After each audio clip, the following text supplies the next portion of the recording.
Welcome to the digital marketing revolution. Thanks for being part of this course.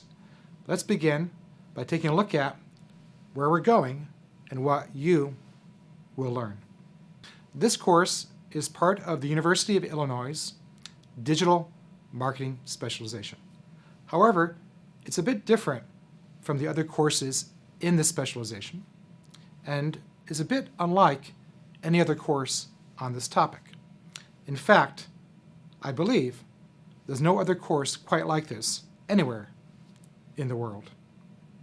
When I was in college, one of my favorite classes was an Introduction to Anthropology course taught by a great professor named Kenny Fader.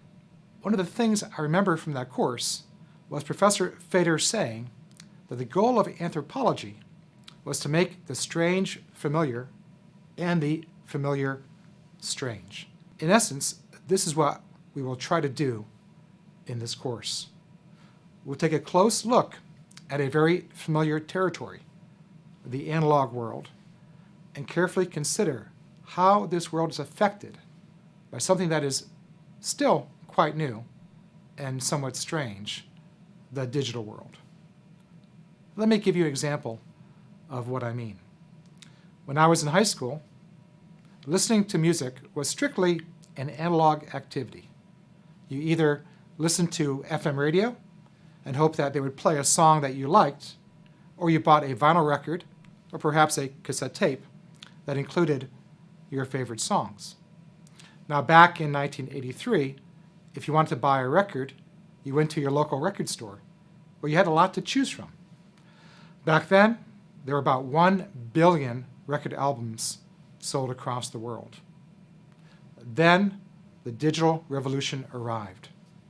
The first stage of this revolution was the compact disc, which allowed music to be stored in a digital form and promised a better listening experience. By 1993, worldwide record album sales dipped from 1 billion to only 100 million. This was also the year in which improvements in data compression technology led to the introduction of the MP3 file, which eliminated the need to go to a record store altogether, as music became something that you could download quite easily on your computer. This second part of the digital revolution further reduced the sales of record albums, which hit a low of only 3 million in worldwide sales by the year 2006. Thus, it seemed clear that this old analog technology was being dominated by the digital. Then something happened. Around 2008, people started turning back to the analog. Since then, sales of vinyl albums have increased every year. Many of these albums are being sold at physical retailers, including a growing number of local record stores, such as Exile on Main Street here in Champaign, as well as some national chain stores like Barnes & Noble and Urban Outfitters. Thus, it appears that, at least in some cases, analog music is resisting the digital revolution. In addition to this revival of local record stores, vinyl records are also a hot commodity online, where you can find websites for locating hard-to-find records, as well as online communities in which vinyl aficionados can chat and coordinate physical events, such as Record Store Day, which is held every April. This is a great example of the synergy between the analog and the digital.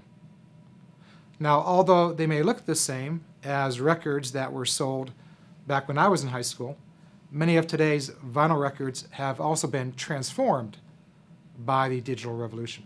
For example, the website vinylize.it allows anyone to make their own vinyl record out of any SoundCloud track. This is a radical transformation of the traditional record-making process. As you can see from the example of vinyl records, the digital revolution has impacted the analog world in a number of different ways. In some cases, the digital has dominated the analog. In other cases, the analog has resisted the digital. And in some cases, the digital provides synergy with the analog or has even transformed its basic nature. Our course will explore each of these 4 types of relationships in order to enhance your understanding of the digital marketing revolution.